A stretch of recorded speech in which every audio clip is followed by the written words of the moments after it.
responsible for these pretty amazing front pages that are up on the wall over here, part of his collection. So I wanted to turn it first to Paul to say a few words about what you're seeing and what's going to go. Then we'll ask Francesca to say some words. John will add something, and then I'll say a few words as well. And then we'll have time for question and answer for anybody who wants to get up and either ask a question or share a opinion. Paul, over to you. Okay, thank you very much, Phil.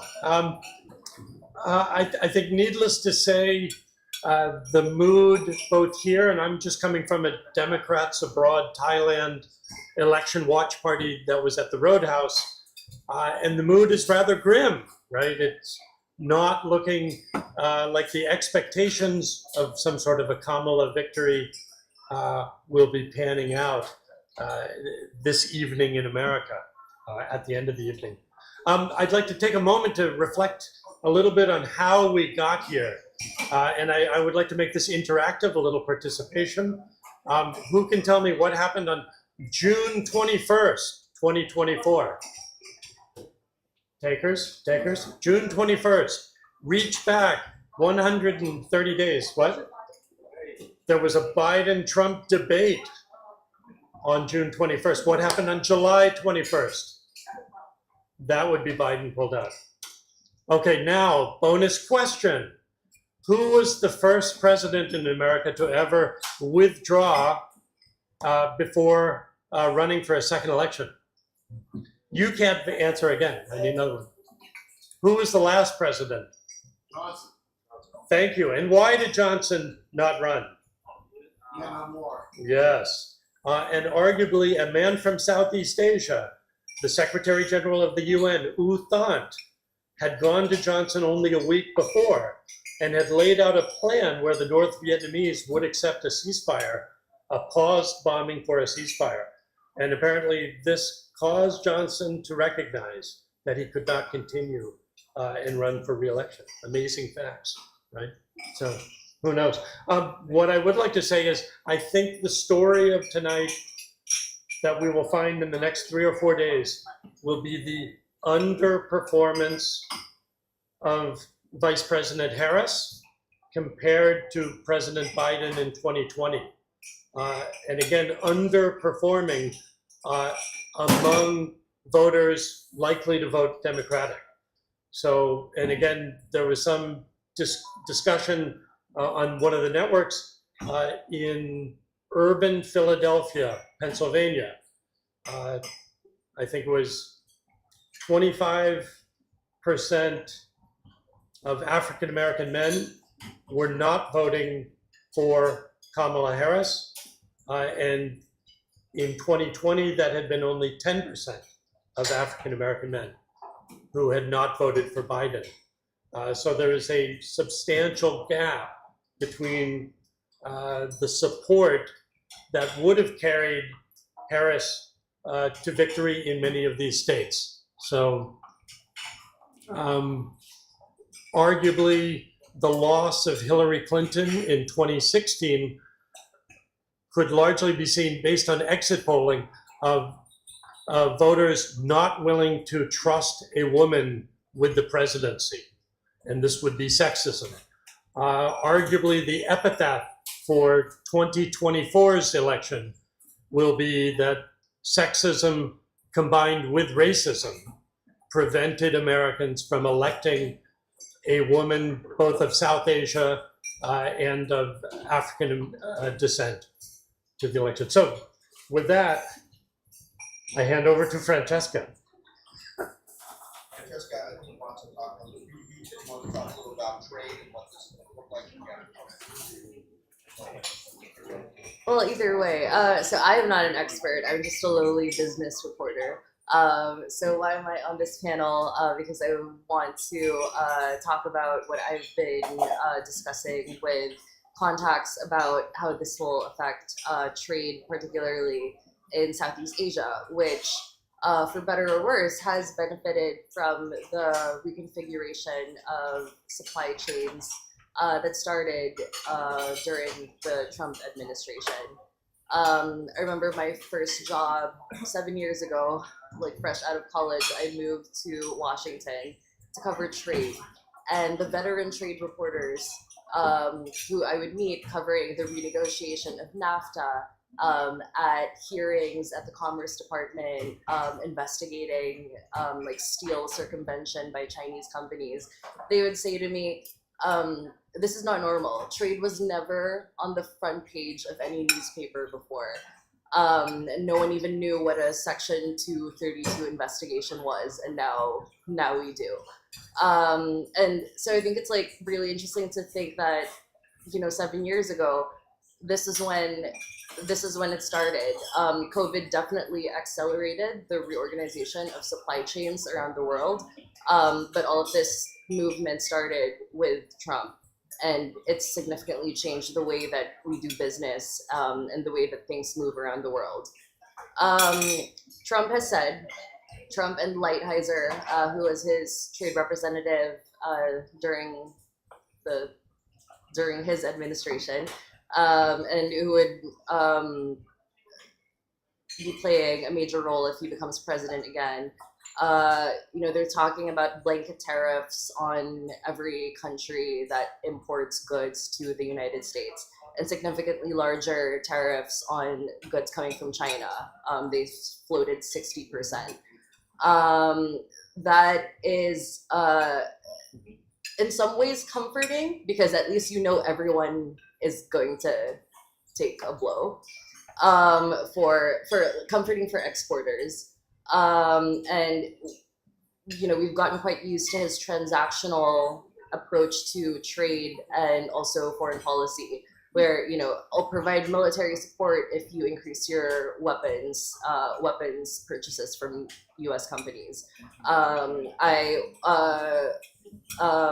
Favorable terms for your leaders or exporters if you increase the amount of goods that you import from the United States. What we can, if Harris ekes out a win, I guess we can expect that there's going to be more of the same of what we saw from Biden, which has been a very targeted manipulation of trade policy baked into industrial policy. And I'm talking about things like the Inflation Reduction Act and the CHIPS Act, where they're encouraging more semiconductors to be produced in the United States by making it more expensive for American tech companies to buy chips from China. At the same time, there's a commensurate level of funding for American companies that want to produce chips in the United States. And there are Thai companies like, for example, Thai Summit, which produces auto parts. It's currently expanding their manufacturing basis in the United States because they want to be able to continue providing supplies to their American customers. There was also more focus on, not more focus, but labor rights and the environment have factored more into trade discussions over the past 4 years. Regardless of who wins tonight or this week, there's good and bad for Southeast Asia. Countries like Vietnam and Indonesia and Thailand will continue to benefit from the shifting of supply chains, which will eventually slow down. But still, factories coming up to build, companies coming in to build factories here will continue to have returns in the future. Where a government like Thailand's would have to be careful is rules of origin. The Biden administration had focused on this, for example, with solar panels. A lot of solar panels that are used in the United States come from Southeast Asia, Cambodia, Vietnam, Thailand. And a lot of those solar panels were found to have been circumventing tariffs placed on Chinese solar panels. I don't know if you know what a is, but it's essentially a factory that's built in a place like Thailand, where you just turn the screw so you can say that it was manufactured in Thailand and then exported to the US. And so Chinese companies were found to have been doing that. And so tariffs on solar panel exports from Southeast Asia were slapped with additional tariffs a few months ago in June, if I remember correctly. So that's the kind of thing that governments in this part of the world are going to have to look out for. And there's going to be some adjustments to trade regardless of who wins. Thank you. Thank you very much. That's a good quick summary. I want to also now turn to John Hargrove, who is actually responsible for these amazing front pages of the Atlanta Journal and other newspapers, reflecting each of the victories of various presidents. And he has a collection that goes all the way back to, I think, 1870. But say a few words about what we're looking at here, and also, where you see this fitting into the larger context of the history that you've documented here. Because to tell you originally how I'd gotten all these copies, in the bicentennial year of 1976, the Atlanta Journal and Atlanta newspaper, the Atlanta Journal and Atlanta Constitution newspapers announced they had a deal. It was $5. They would send you all the front page headlines from 1872, past presidential elections, from 1872 to present day. I thought, well, that was a really good deal for $5. They would even mail it to you. So for $5, I ordered it, and then I eventually received it. I didn't know how wonderful this would be. It gives a history of the times and conditions, what were going on at that time, the viewpoint of the issues of that time. Of course, the first photograph, it was started with Ulysses S. Grant's re-election in '72. Came from every election through Jimmy Carter, with one exception. They made this Roosevelt's 1932 election only. They did not include his 36, 40, and 44 elections, nor did they include Eisenhower's 56 re-election. Except from all that, this came out to be a very good deal. So I kept it with me. I love history, and I really went into this in depth. And I thought about, well, this will be really good for history and political science and legal students, because it has, in the future, it'll show what the mood of the country, the issues, as I say, and how we can learn by it. And so each presidential election after moving to Bangkok, I collected from various newspapers around the world. I started displaying all these first in 1988 with some friends that worked at the U.S. Embassy. Well, I should say the United States Information Agency asked me if they could borrow that, and they started displaying it in the major hotels every presidential election that was sponsored by the U.S. Embassy. I did that through 2016, and as you know, in 2020, it was canceled because of COVID, and I understand this year too. I finally, taken the original copy that was sent to me, and also made a photocopy and laminated both as I started deteriorating the originals over the years. So, you're welcome. I hope you enjoy it. We spent a lot of time to give you an idea of other news contents of that time and other key House and Senate races going on at that time, as well as just the election of the president and vice president. Thank you very much, John. What it shows is that actually you have a long history of democracy that has gone through various different ups and downs in the United States, which I think is probably instructive here, because if the electoral trends continue as we're seeing them, the world is going to be whipsawed by yet another 180-degree change in U.S. politics and U.S. leadership. I mean, going from Trump to Biden back to Trump. I think a lot of the world could be excused for feeling a little bit put out that, they expected to have some continuity of leadership, and we're not going to see that. Of course, it is not over, but I think if you look at the vote margins, particularly in the Pennsylvania, it was very clear all along that if Trump wins Georgia, North Carolina, and Pennsylvania, he's in. And right now, with up by 200,000 votes, with 92% of the vote in, it's hard to see how Kamala Harris is going to be able to turn this around.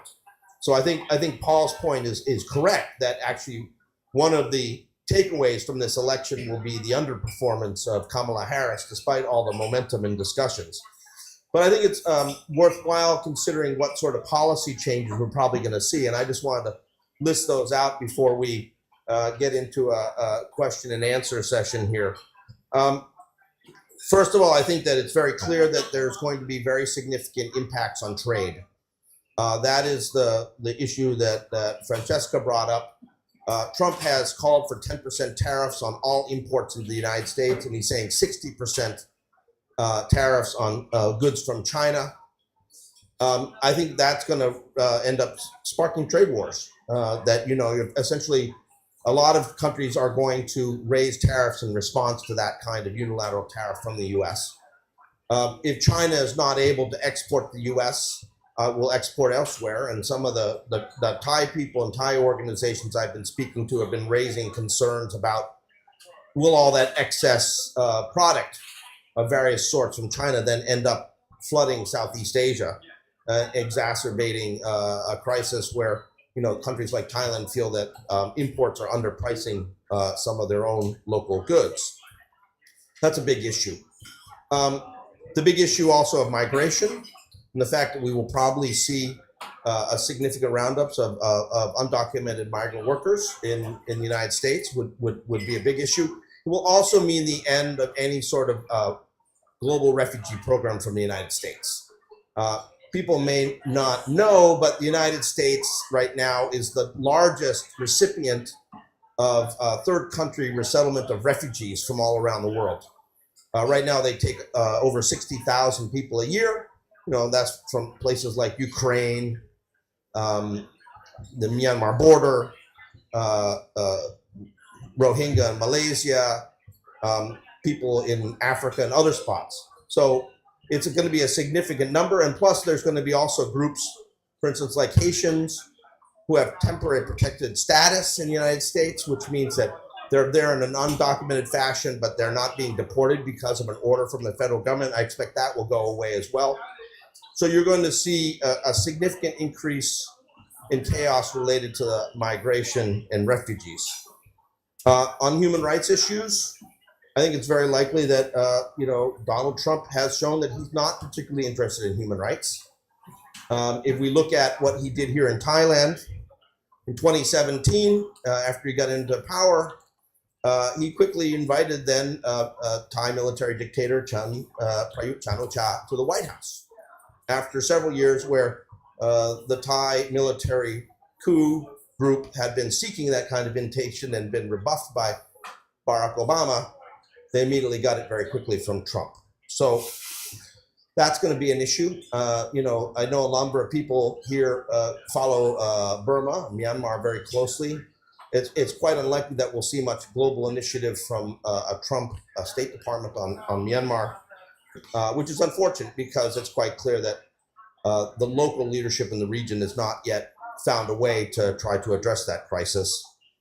Of course, there'll be other issues related to global environment, global warming. I think that will be a big issue. Trump has said very clearly he's going to pull out of the Paris Agreement on the first day that he's back in the White House. So we expect that may also, again, contribute to the kind of whipsaw effect that the globe is going to face if Donald Trump becomes president. And then other issues, Middle East conflict, Ukraine, NATO, relations with Europe, all these things I think are going to be increasingly up for grabs. So, I think what we've seen now as a result of this election is a return to that, changes in U.S. policy, which, pre-2016 was not the case. And I think that now, it's uncharted territory. and it's going to be, what do you say to a person who's a convicted felon who also ascends to be the highest office holder in the land, and what's going to happen next? So with that, I think, I don't know if anybody wants to add anything to that sort of quick summary, but we welcome any comments or questions, to the panel about what's happening next. The floor is open. There's a mic in the back.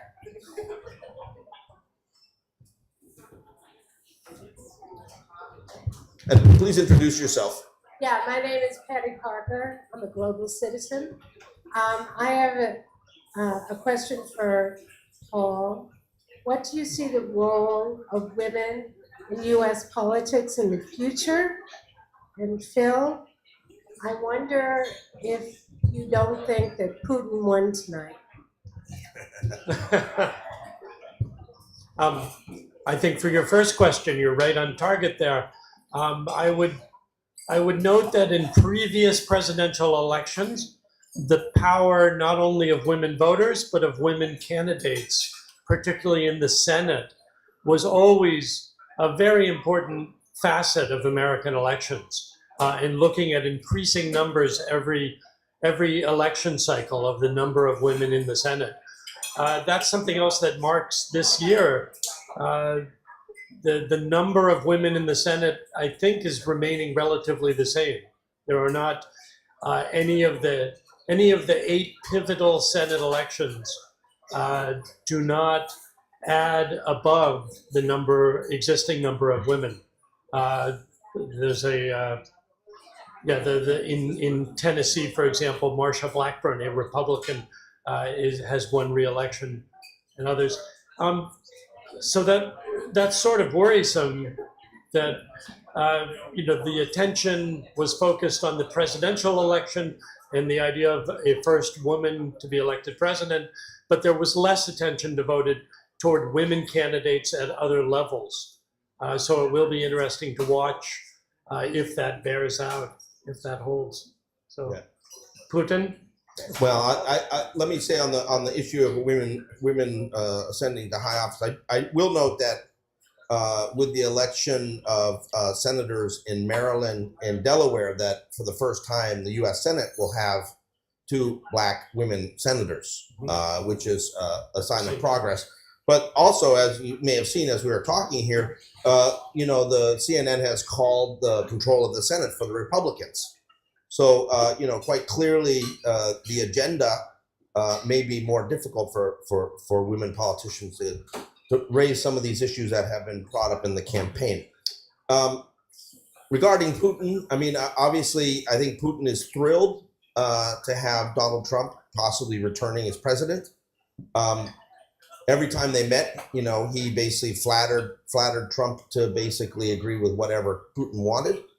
I would expect, now that as we're getting news that North Korean troops have been introduced into Ukraine, that we will see a rededicated effort by the Russians to try to change the situation on the ground in Ukraine and try to seize more of the territory there, in the hope that they may be at some point some sort of peace agreement where Russia gets to keep what they've already seized. I think there's going to be some fundamental problems with NATO. NATO, which has now added 2 members in terms of Finland and Sweden, and many were arguing is stronger than it has ever been before, is now looking at a situation where the guy who said if you don't pay more money to the alliance, then he wouldn't mind if Russia goes after you. Again, it's that unstable leadership. I think that is going to be something that really causes some concerns for the Europeans. And let's be very clear. We all saw the very, very sort of rapid degeneration of Joseph Biden, particularly in the last year or so. Donald Trump's 78. So 2-3 years from now, how's he going to be? Is he going to remember where he is? Is he going to know what he's doing? We just don't know. Please go ahead. Oh, cool. Thank you. Hi, my name is Ryan from APCO. So for the first Trump administration, I actively watched that season, so I was kind of familiar with all the characters. Who do you see coming back for season 2? Like who are going to be the most influential people? We know Lighthizer is probably coming back. I heard Tom Cotton might be defense secretary for some reason. Who do you see as the influential people in season 2? Well, I mean, I will say that many people have been looking at the former Trump ambassador to Germany, Richard Grenell, who has been his national security sort of liaison for the campaign as a possible Secretary of State. Steve Miller will definitely be back, that's for sure. And who will be betrayed? Will be Lighthouse? I mean, I think that what I would say is that there's a big difference. In 2016, Donald Trump didn't expect to win, and in fact, no one expected him to win. Exactly. I think he was caught by surprise himself. And then, you know, after he won, he spent a couple weeks doing a victory lap, and then decided, oh yeah, we have to have a transition. And the transition team was like very last minute, very, very slow to get going. Didn't actively coordinate very much with the Obama outgoing group.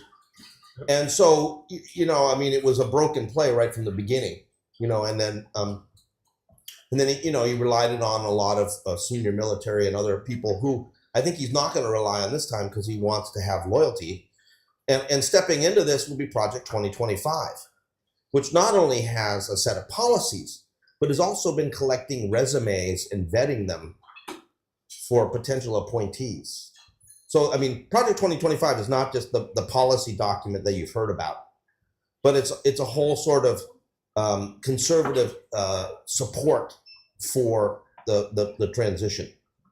And that means that a lot of the people that they vetted, even though the Trump people said that we don't have anything to do with Project 2025, you bet that they're going to certainly look at that batch of resumes they've got that have already been vetted. So I think it's pretty clear that there's going to be a different group of people who will be more focused on loyalty and less focused on other things, whether that be political neutrality of the military or political neutrality of the Department of Justice. You won't have an attorney general recusing himself from anything. Wait, Phil, I have a question. Rex Tillerson and Mike Pompeo, even Pompeo, were a bit of a restraining influence. Would we not see that with Grenell if he were Secretary of State? Grenell, no, but I think Grenell has shown himself to be very, very loyal and prepared to do whatever he's asked to do. So I think he is seen much more in the loyalist camp. Whereas, Rex Tillerson had never been in a government position before. He had been the head of a major oil company for his entire career. And, he got the job after like a couple of interviews with Trump because Trump liked what his resume looked like. Trump said, this guy looks like something out of Central Casting. He looks great. He'll be perfect. And it didn't work out that way. I think that the people around Trump are going to be very clear that they are not. They're going to try to basically get the loyalists in. Well, I think it's as we know from the first 4 years with Trump, it's all about the relationship and the personal relationship, the family relationship are the best ones. And Grenell has an inside track because he's always been very close to the family, and he was very much a surrogate in 2016 and 2020. So it is interesting that would be a potential. One way of looking at this is the way the United Kingdom, which now has a new Labour government, they have paused the naming of a UK ambassador to Washington, waiting on the outcome of this election. And supposedly, if Trump wins, which now appears to be likely, they're going to nominate Jonathan Powell as the UK ambassador, who is, I guess he was chief of staff for Margaret Thatcher. Is that possible? But a person who's been very involved in Myanmar politics and Myanmar negotiations in recent years. But again, world governments are waiting to see Japan is professional at doing this. They want to find who has the best relationship with Trump, and that's who they name as their ambassadors or their special envoys. So it's something that the entire world will be watching, the naming of secretaries of state and other cabinet officials. So.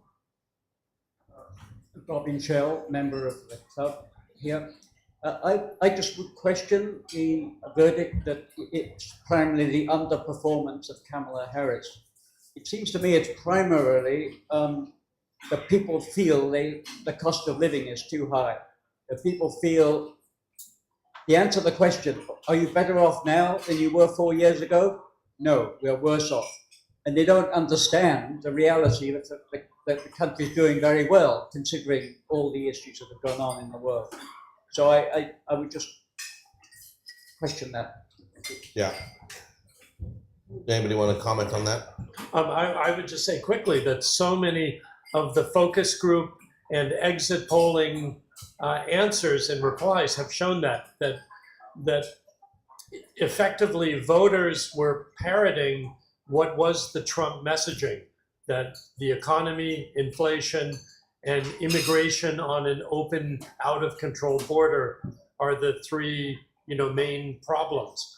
And this is not something that you can really find in fact, these are not actual situations on the ground if you're a voter, but that's what people are seeing. You're absolutely correct about that. So. I think regardless of how it plays out, I think the Democratic Party needs to think about how they can defeat the message how they can defeat the fact that economics is a dismal science and the effects of policy are always going to be conveniently 4 years delayed. Trump was enjoying Obama's economy and Biden is managing the economy that Trump left behind. The CHIPS Act, which was a massive infusion of federal investment into science and technology, that was passed 2 years ago, and the biggest, the first big tranche of funding just went out in the past quarter. So that's how slowly economic policy plays out.